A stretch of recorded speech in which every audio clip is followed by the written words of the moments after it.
Okay. Good evening, everyone.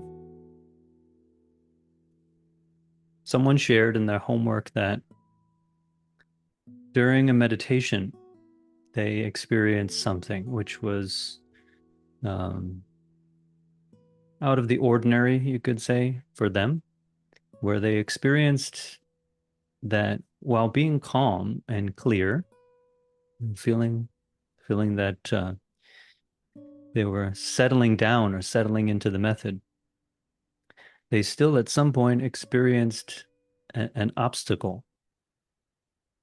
And the obstacle they experienced was feeling that there was these darker kind of thoughts or heavier, darker, um, negative thoughts that made the person feel like, it's a long way to Buddhahood or it's a long way to awakening, right?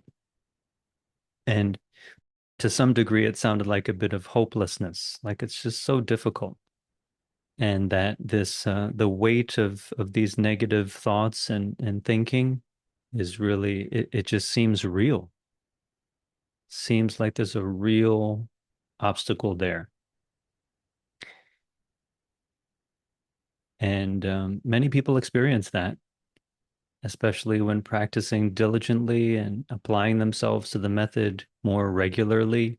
Sometimes this happens on retreat, and typically a few days into retreat, after really settling in, and the body doesn't give us too many problems, the environment doesn't give us too many problems, and we actually start to get into the method, really start to experience the calm and clarity of using the method. And this could be any method. Any method, if we use it correctly, will start to develop a stronger sense of stability, mental stability, and also clarity.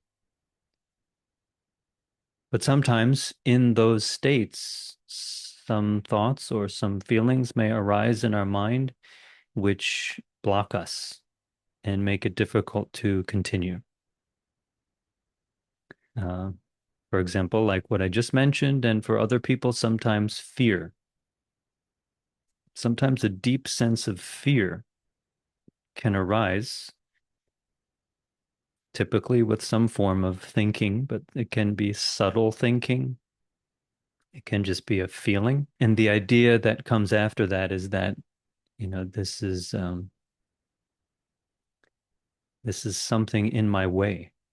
This is something real that is in my way. In Buddhist terminology, there's a way to describe this in some sutras, like in the Shurangama Sutra, which is the Leng Yan Jing. It talks about all kinds of obstructions, right? They're sometimes translated as um, the Chinese is mo zhang, like demonic obstructions, right? It's a very heavy word in English. Mo zhang. Mo typically refers to Mara in Buddhism, and Mara is in Buddhist cosmology, it's this demon that just represents all that's unwholesome, right? If you remember the story of the Buddha, when he was sitting beneath the Bodhi tree and meditating, he was getting deep into meditation, but at some point he experienced Mara, or this Mo Gui or Mo Zhang, which refers to any kind of state of mind or state of body and mind that's difficult to deal with, right? It doesn't just pass like a wandering thought and we just go back to the method. There's some sort of psychological obstacle. And in some sutras, it's described as this demonic obstruction. But in most cases, it's referring to this internal obstruction. In other teachings of Buddhism, this can be described as generally just a karmic obstruction. Chinese is 业障.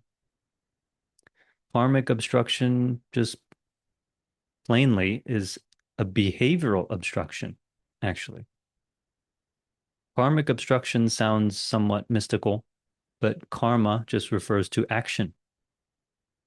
So A karmic obstruction is an obstacle created by our actions, our thinking, our speech, our bodily actions.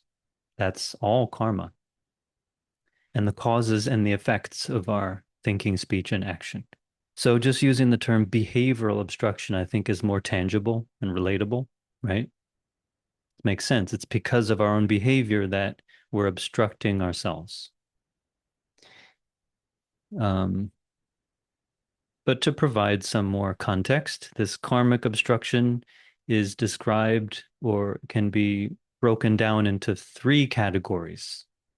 You may have heard this before. It's referred to as the three obstructions, sanjang. For those of you who like to do Dharma recitation ceremonies, there's one part that says something like "yuan xiao fan nao zhu san zhang," right? Something like that. It's just referring to the what are these three obstructions? Well, one is karmic obstructions, and in this context, that refers to a livelihood. So our way of living could be an obstruction and prevent us from learning the Dharma and practicing. So, for example, we could be so busy with work that we just don't have any time to attend retreats, or we don't have any time to attend classes, or we're just so exhausted from work that we don't have any energy to put into study and practice. That could be considered an obstruction of livelihood, right? It could also just be that our family situation, because of other family members or other situations in our life that our livelihood is somehow or our lifestyles are somehow clashing and that prevents us from studying and practicing. That's all part of this obstruction of livelihood. The second kind is called baozhang, which is could be translated as some form of obstruction because of a consequence. Consequence meaning just in the bigger picture, a consequence of our actions. One example could be that um, we could have some physical limitation. So if, for example, if we were blind and we couldn't see, it could be a little bit more difficult to join this group, a digital group online. Maybe there's some software to help you navigate, but if you couldn't see the screen, if you couldn't see the people, couldn't see the buttons, you wouldn't be able to attend the group because of a physical limitation. Or it could be, because of our reckless driving, we get into an accident and then we can't travel for a long time. So we can't even go to any events that where we can study Buddhism. That's an obstruction because of some consequence of our behavior in particular. And then there's the third obstruction, which is just referred to as the obstruction of vexations, 烦恼障, which is because of our anger or our craving or our rigid views about something, it it prevents us from moving forward with the practice. And what could that be? Well, it could be, for example, because of our anger. I thought of my own example. There was one time where I was angry at my teacher, Master Shengyan. I was angry at Shifu because I was so busy. I was at the Chan Center and I was so busy doing work, so exhausted. I was like blaming Shifu in my mind. So as he was giving a Dharma talk, I was just thinking, come on, you don't have to do any work. Look at all this work that I'm doing. If you had to do the work that I was doing, you wouldn't be so happy. I was internally, you know, yelling at Shifu, complaining to him. And it made it really difficult to even listen to the talk. Nothing came into my ears. It was all just resistance. So that's an obstruction due to anger. There was someone on my recent retreat who said something similar.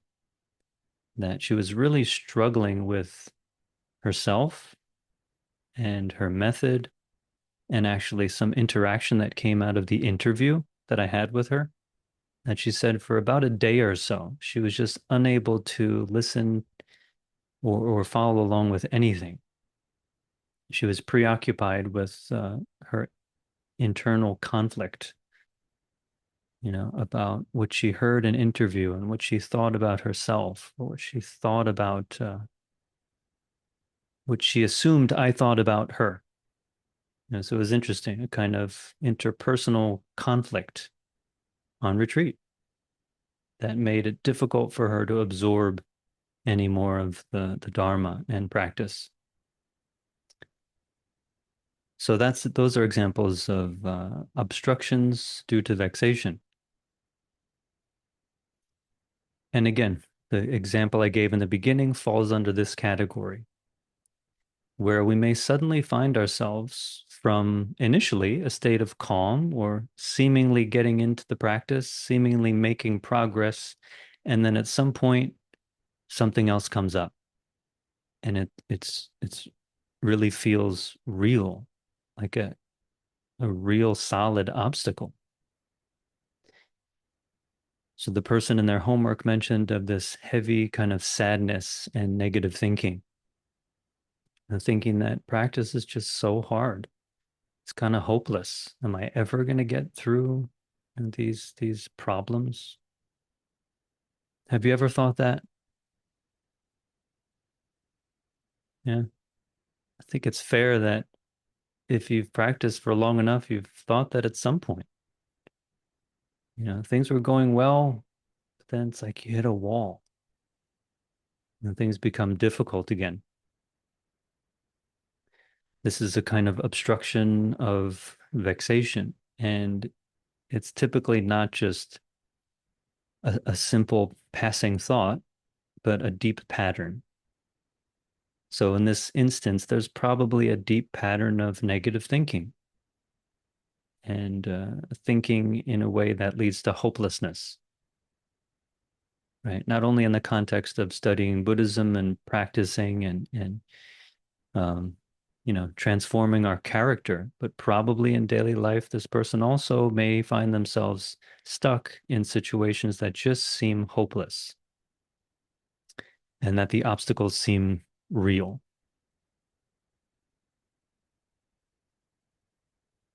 But it's important at these times, it's even more important to make use of the Dharma, to reflect on the obstacle. Because it's not just a matter of going back to the method. If it was, we would just go back to the method. But typically there's some sort of conceptual stuckness at that time, thinking that this is truly real, this obstacle is insurmountable. We've made it into something permanent when actually it's not permanent. In the moment, it could feel permanent.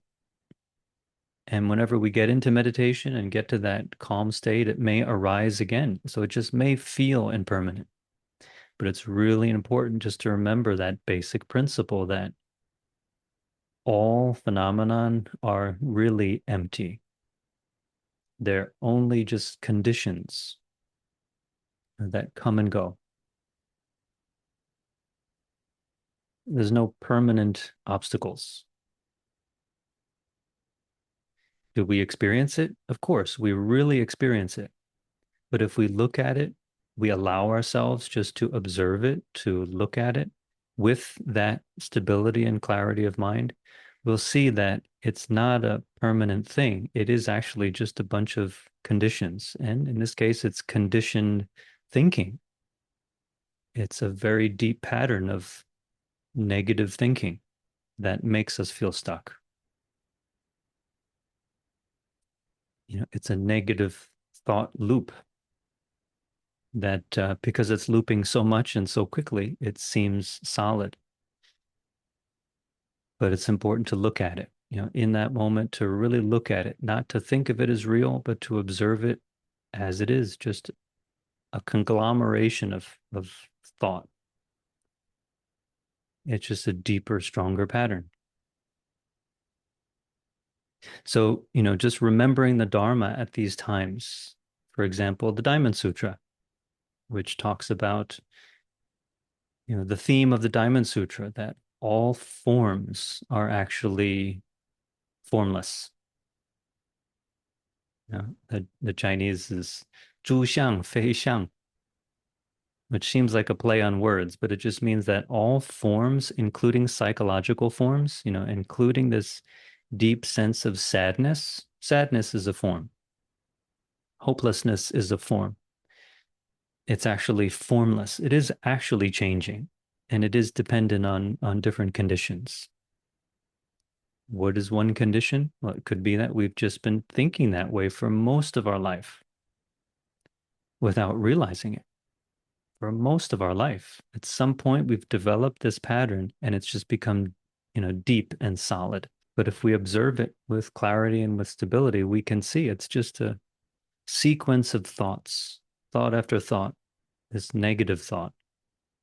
And it is actually formless. It's, as the Diamond Sutra says, it's shuang. It's illusory. The reason it feels permanent is because we actually continue with it. We believe in it and we continue to think in that way. Um, so reflecting on the Dharma can remind us in the moments of obstruction to not make them into real things, real unsurmountable things. But to use the Dharma, even thinking of those lines from the Dharma, the Diamond Sutra, another line which is just more down to earth is that the past mind can't be grasped. The present mind and the future state of mind also can't be grasped. 过去心不可得，现在心不可得，未来心不可得. Just referring to the fact that every state of mind, we experience it, it happens, but it just flows and moves on and changes, transforms. None of these states of mind are permanent. It's just our view of them can make them seem permanent. Thinking that, oh, I'm never going to get past this. The goal is too far away, or this is just too difficult. That kind of thinking is the obstruction. It's not the phenomenon itself. So when we encounter these things, whether it's sitting in meditation or in daily life, we can use the Dharma to help us let go of these views of them being permanent and then to observe them, to continue to use the method. And the method can help us to stay grounded, help us to stay stable and clear. So we're using the method. Let's just say you're using breath awareness. As the sadness arises, hopelessness arises, we stay with the breathing. We stay with the breathing, but we may still feel somehow overwhelmed by the sadness, and that can take over. We can stay with the breathing for a bit, but then we can actually also just be directly aware of what is the sadness, looking at the sadness. Of course, not with our eyes, but just experiencing what is the sadness made of? What is it in this moment and the next moment and the next moment and the next moment? And we'll see that actually that is a flow, a change of feeling and thought. And it starts to pass. The obstruction starts to not be an obstruction, right? Because we don't have the rigid view of it as permanent. We're actually just watching it. We're watching it flow. We're watching it change. We're not fueling it.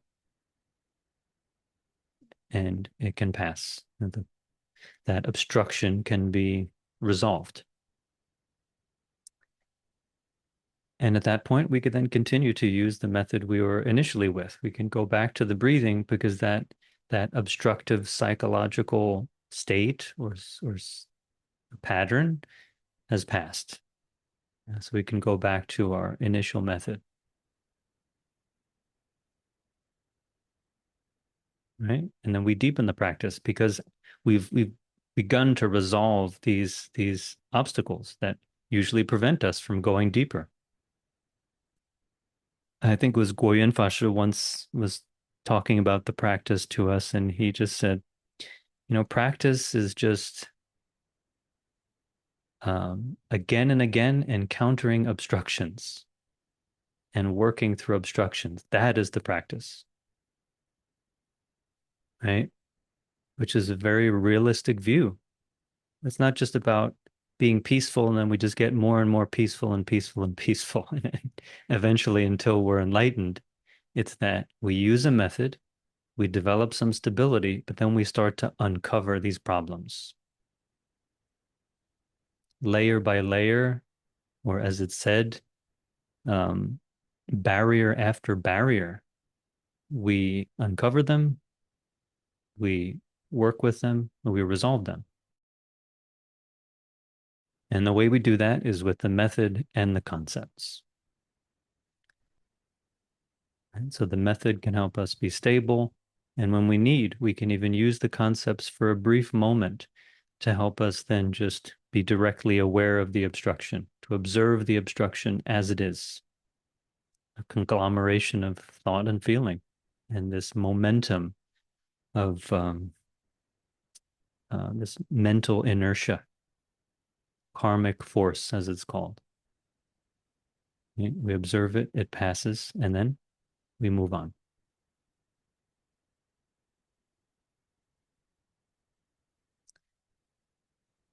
So this is just what I thought of sharing tonight, reflecting on your homework and reflecting on these obstructions, how to deal with them.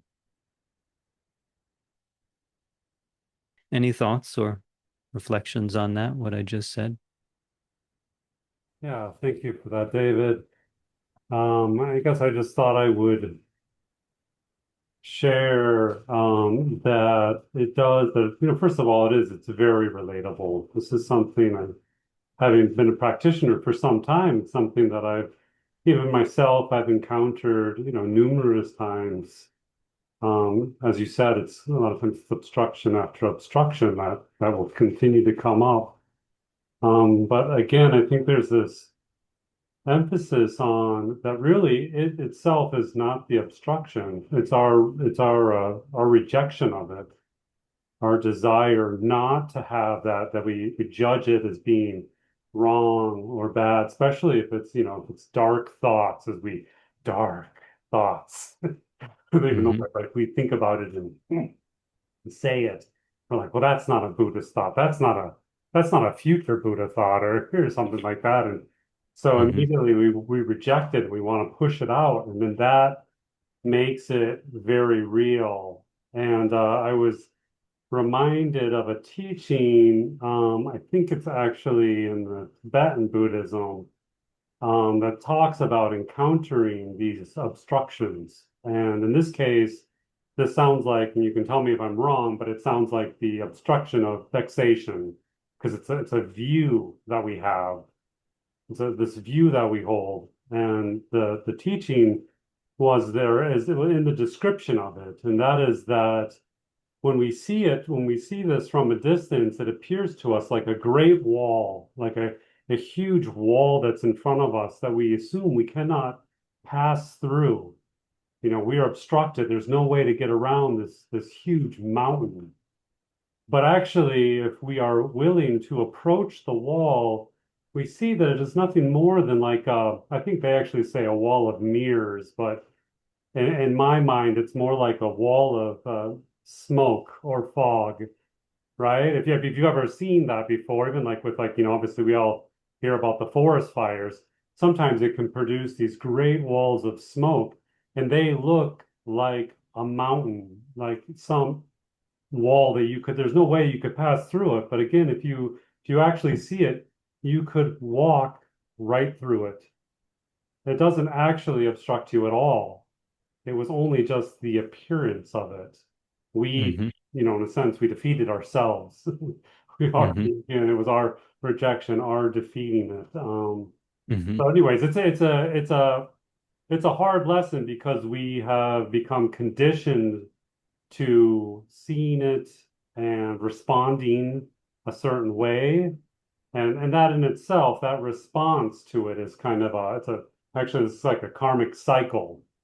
But when we start to practice and we realize that it actually doesn't hinder us, and if we break that cycle loses it starts to lose its strength. It's no longer as strong. You'll encounter it again, undoubtedly, but next time it won't be such a hindrance. You won't doubt as much, Hmm. right? So it's Yeah. again, Yeah. this is part of the practice. Yeah. Yeah. Yeah. Thanks for sharing that.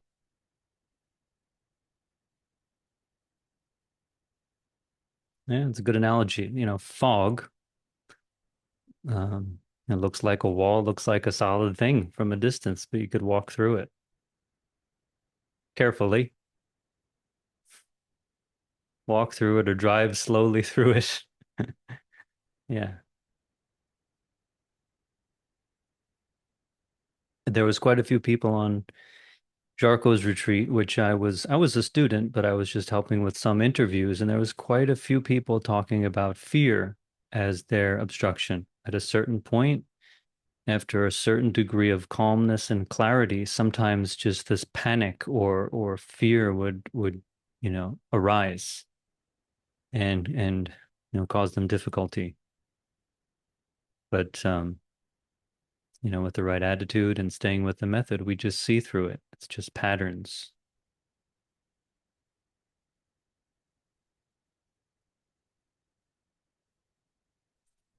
deeply ingrained patterns. Other thoughts? Um, Hi David. It's not regarding to my homework. Thank you for your response about my homework. Hmm. But I today's topic is very inspiring. It's kind of a question also when you mentioned that, okay, cross the fog, just be careful because you still need to know where to go. For me, is when I try to observe my negative thoughts or feelings, like you mentioned about fear. It sometimes the negative thoughts doesn't. I didn't realize that could be a negative thought until I follow too deep. Then I realize, then that gave me a very overwhelming feeling, then generate more negative feeling, which is fear, and it kind of pull me into a very deep area. I don't know what to do. I feel helpless. So I my personal experience, I sometimes I know, okay, this is a method. I I'm aware, I'm trying to practice how supposed to be. But when the negative thoughts come all of a sudden, it just scare me. And um, I kind of scared to observe again. That makes sense. Do you have any Hmm. advice how to face this way in a balanced way? Yeah, yeah. I'm glad you brought that up because it sounds like at some point you're not just observing the thoughts or the feelings, but you're going into them or you're following them in some way, reacting to them, and even possibly adding on to them, right? To make it become this overwhelming experience. So it's important that if we do find that happening, if we start to notice these thoughts, but we're somehow pulled into them and we're taken somewhere where we don't know how we got there, but it's overwhelming to come back to the method and not engage with the thoughts at the moment. Because if we don't have enough stability in that moment, if we don't have enough stability and clarity, we easily just engage with the thoughts or get involved in them, and it just becomes like a whirlwind of thought and feeling. So at that time, to just disengage, don't try to observe it anymore, but go back to your main method.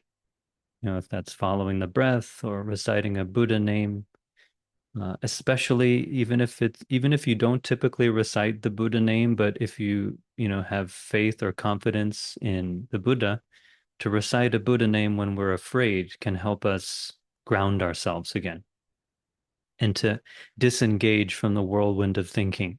Just recite the Buddha name in a very relaxed way, Namo Amitofo, or whatever, Namo Shigyamoni Fo, and recite it. Um, because in order to observe, this kind of obstruction or just these deep patterns, we have to have this certain degree of stability. Otherwise, it's not observation anymore. Observation is just purely aware of the phenomenon as it's arising and as it's changing and as it's passing. We're not doing anything with it. If we're stable enough to observe, we just see the thoughts, feel the feelings, and they just flow by themselves. We're not interfering or engaging. But without a certain degree of stability, we tend to go into it and get lost, right? So coming back to that main method is how we can ground ourselves in those situations. Thank you very much. Yeah. Just kind of like if you or anyone else has ever had a panic attack, it's like suddenly you're totally panicked. It's not very easy to just say, oh, let me just observe this panic that I'm feeling and objectively watch it, right? It's more like, oh my God, I'm panicking. Oh my God, I wonder if people are going to see I'm panicking. Oh my God, what am I going to do now that I'm panicking? We react to every reaction of the panic. So in those kind of situations, it's best to just relax if we can, take a deep breath and recite the Buddha's name, or use the most concrete method we could possibly find, which could be even to stand up and walk. If we can, stand up and walk, take a walk, move our body, feel our body moving so that we're disengaging from this reactivity to the panic. And the panic can pass in that way. There was actually a woman on that retreat who said she experienced 2 panic attacks on retreat during meditation. First panic attack, she was just panicking and, crying eventually. And she said she was just totally overwhelmed. She didn't know what to do with herself. And it took her a while afterwards to calm down. The second panic attack was a few days into the retreat, maybe the 5th, 6th day. She had this panic attack as she was sitting, but she was already very calm by that point. And she experienced this sudden surge of energy, which she identified as fear, and a sudden surge of thoughts, those anxious, panicky type of thinking. But she just watched it as it suddenly surged. She didn't do anything with it. She just continued to sit. She was relaxed. She watched it and it surged and it just submerged or it passed. She said it was as if it was as quickly as it came, it went almost as quickly. And then she settled down again into, her method. So the first kind of situation, it would be better off for her to use reciting a Buddha name or even stand up. The second kind of situation, she was already calm enough just to observe it without getting pulled into it. Right. So I think that's actually a good example of when we can observe and when we need to disengage and just redirect our attention to the method. I used to have mini panic attacks all the time too, even after when I was a monk, especially when I was on stage or had to give a talk. Or actually, there was one time in Singapore when there was like 10,000 people that came for the Three Refuge ceremony. And there's this one time where I was sitting in this room of possibly a few thousand people, maybe 5,000 people crowded in this one room. And I'm just standing up in front of them while somebody else is giving instructions from a monitor, but still like just standing in front of these people waiting. But everyone's sort of staring at me and I'm staring at them.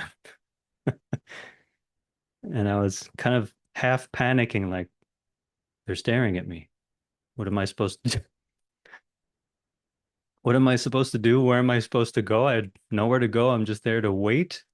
until I then hand out the three refuge necklaces and whatever. Um, I couldn't run anywhere, couldn't do anything. I just had to stand there, but then I used the method. Relax, breathe, okay, and not stare at the people. Just relax my eyes, stand there, and it eventually passed.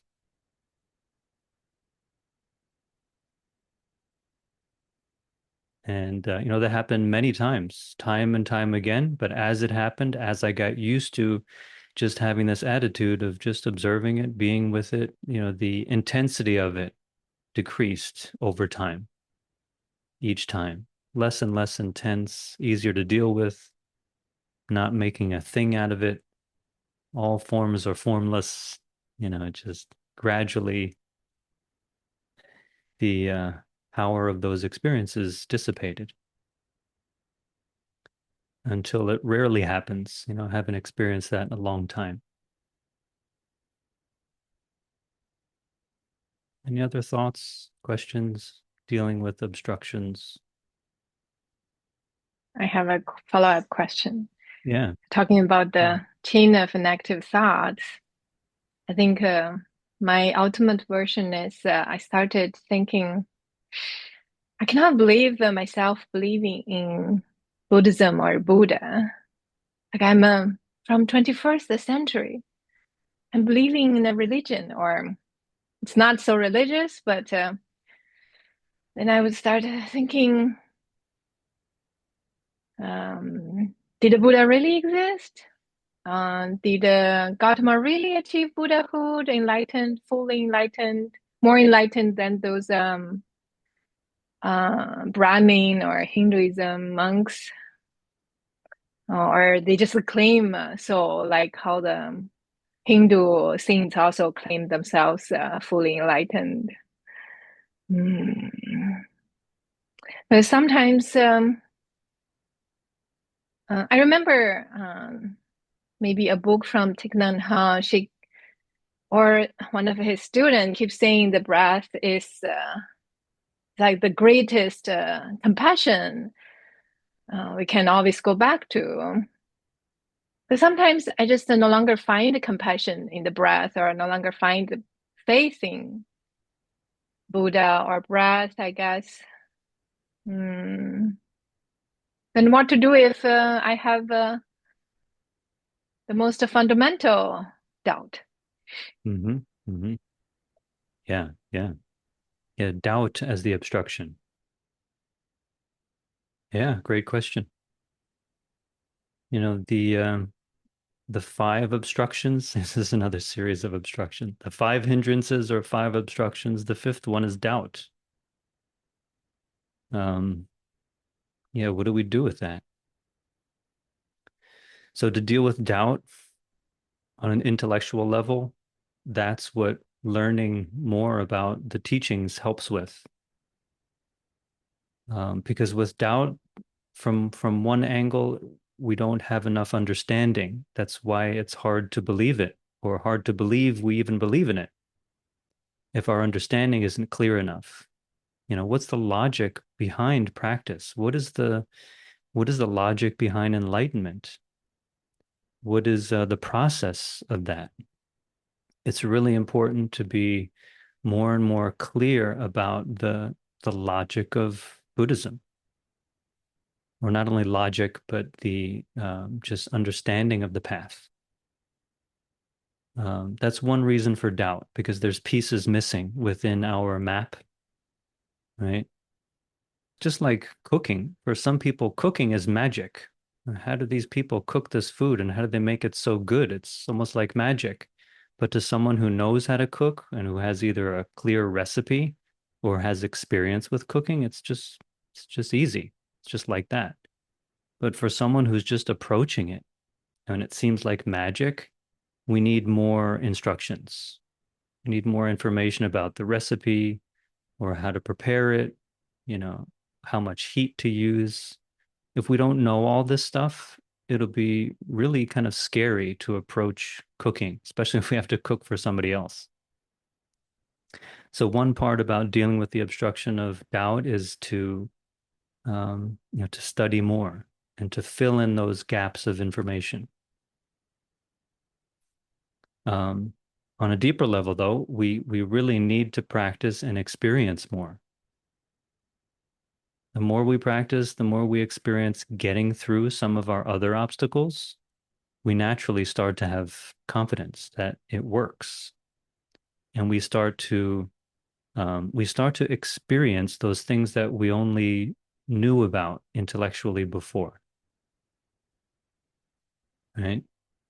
Like once the information is filled in and now we experience those, those concepts, it becomes our own experience. Even if we're not, genuinely enlightened, we start to see how the process works and how we could say we experienced little enlightenments or gradual enlightenments, the gradual reduction of our problems. So if we had panic attacks all the time, but because of practice, we only occasionally panic, that itself is almost like enlightenment, right? For someone who had very heavy vexations, to lighten some of them is like liberating. It's like half of liberation to reduce those painful patterns. So that's the second level of developing more confidence and relieving doubt is experience. And of course, for the person who does genuinely experience enlightenment or insight, there's no question, there's no more doubt for that person. But for us, we're most likely filling in the information gaps, getting a clearer picture of the whole path of practice intellectually, and then gradually applying it and gradually experiencing more and more. But in addition to that, we also we also really need to see other people who are either progressing in the practice or who are, let's say, advanced in the practice, who their way of being is just compassionate and they look free, to us, they embody that freedom and compassion. The more time we spend with these people, the more we have confidence in the path as well. So for myself, I feel very fortunate to have met Master Sheng Yen, spent time with him, as well as many other, old masters who were living around New York at the time. Many people don't know this, but New York was like a hub or is a hub of Chinese Buddhist masters. But many of them were just more reclusive. But I had a chance to meet some of them. There's an old master, Zongcai. I don't know if he's still alive. He wrote the book, The Bones of the Master. He lived in New York in Woodstock, and he resided in the city at Guanyin Si for many years. Um, you know, uh, if we have the fortune to be in contact with these people, whether monastics or lay, it doesn't really matter, but people who have more deeper experience with the practice and just being around them can be encouraging, to remind us that this is not just belief or religious faith. It's a it's a life practice, right? So dealing with doubt is those four levels. One, being around people, practitioners. Two, studying more and getting a clear intellectual picture. Three, practicing and gaining our own experience. And then four, eventually having some realization or some genuine experience of um, the mind.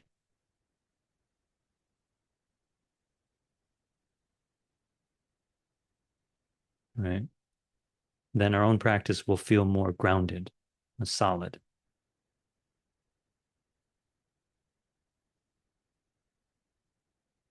Hi, David. The explanation you gave about enlightenment, that really resonated. I had an experience earlier today where I caught myself in one of those deeper patterns, and I did feel quite dejected that I hadn't made enough progress in being able to confront it. Kind of the way you framed it, I'm able to reflect on it, and I would not even have noticed it for most of my life. So the fact that I was able to maybe on a delayed basis observe it and then let it pass. Mm. Yeah, it's like a Yeah, mini enlightenment, right? yeah, wonderful. Thank you. Yeah. Yeah, thank you for sharing that.